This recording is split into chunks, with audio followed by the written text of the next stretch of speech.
NDA गठबंधन का आज बैठक था। सभी दल के लोग आए हुए थे, जदयू के आए हुए थे, भाजपा से थे, उनके बाद मांझी जी के पार्टी से थे, उपेंद्र कुशवाहा जी के जिलाध्यक्ष, सारे राम पारस जी के जिलाध्यक्ष, सारे पार्टी से लोग आए हुए थे। तो आज राजनीतिक यही हुई है, हम लोग का चर्चा हुआ है कि आगे हम लोग कैसे क्षेत्र में जाए या क्षेत्र में कहाँ कहाँ बैठे। तो वो लोग बहुत सारा सजेशन दिए हैं, उस पर हम लोग को काम करना है सभी लोग। इसीलिए हम लोग एक साथ मिल के बैठक किए हैं कि एक दूसरे से सारे लोकसभा के लोग मिलजुल सके आगे का मुद्दा यही है कि एयर हमारे यहाँ मुजफ्फरपुर पता ही हवाई अड्डा के लिए आप लोग भी देखे होंगे कि बहुत बार हम सदन में भी क्वेश्चन उठाए थे, जो आप लोग चलाए भी थे।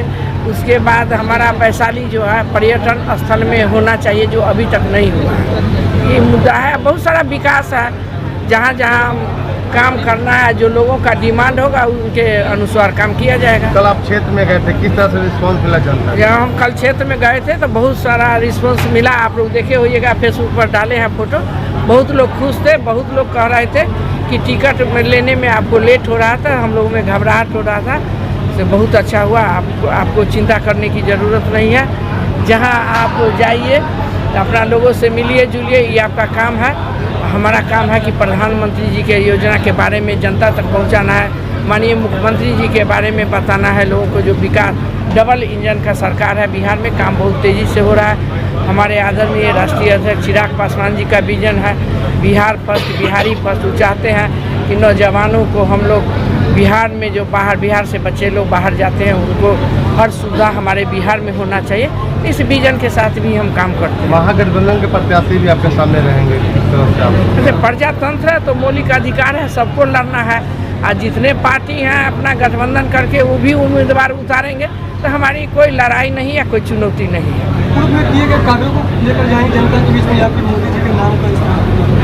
मोदी जी तो हमारे हैं ही देश के प्रधानमंत्री, जो पूरे देश विदेश में हमारे इंडिया के नाम के रोशन कर रहे हैं।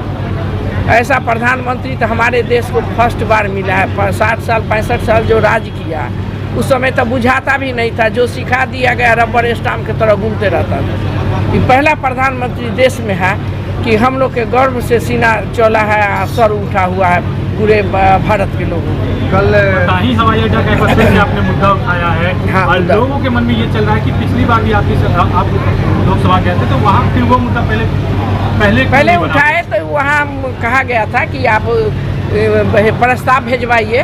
तो प्रस्ताव यहाँ से गया है बिहार से, अब इस बार लागू है। उस समय प्रस्ताव नहीं था। इस चीज़ को लेकर प्रधानमंत्री मोदी ने भी वादा किया था, तो बनेगा यहाँ अगला ट्रिप वही है। आप लोग देखिए रहे विकास क्या नहीं किए हैं। विकास का मुद्दा हमारे वैशाली में, मीनापुर में अभी 3 पुल के शिलान्यास किए हैं, बड़ा 8 करोड़ 10 करोड़ का पुल। उससे पहले भी बनाए थे हमने, बहुत सारा काम हुआ है। बहुत जगह गेट भी बना है। जो हमारे पूर्वज लोग जो बहुत महारथी थे, बहुत सारा ऐसा काम किए थे, उनको हमारे जो लोग नौजवान है जो नीचे है वो लोग भूल चुके थे। उसके नाम के लिए हम लोगों ने गेटो बनाए कि कम से कम हमारे बच्चा, हमारे नया पीढ़ी के लोग जाने कि हमारे वैशाली में किन किन लोगों ने आगे काम किया।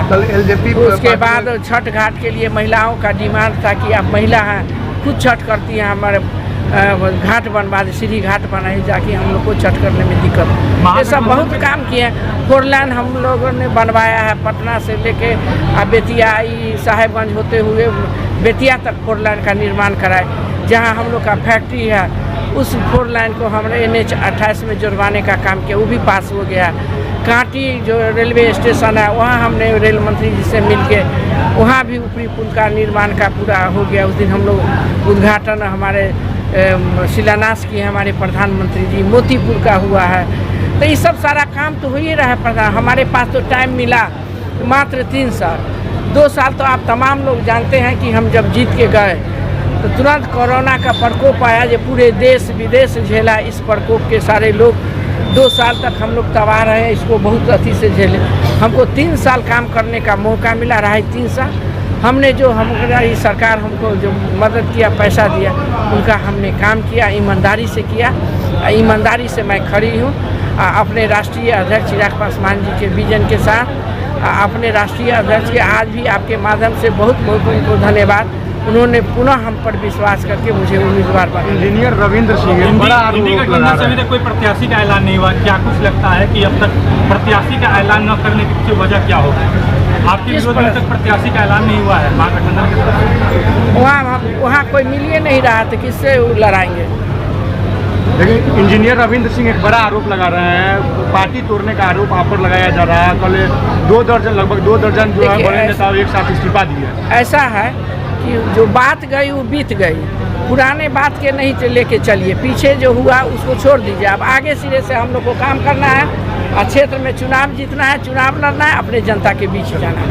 रविंदर सिंह महनार से आके किसी पर कोई आरोप नहीं लगा सकते हैं। उनका आरोप जो है ना निराधार है, वो गलत आरोप लगा रहे हैं। मुँह है सबको सब कुछ बोल सकता है, कोई किसी पर प्रतिबंध नहीं लगा सकता है। और वैसे वैसे लोग को हम नोटिस भी नहीं लेते हैं रविंदर सिंह।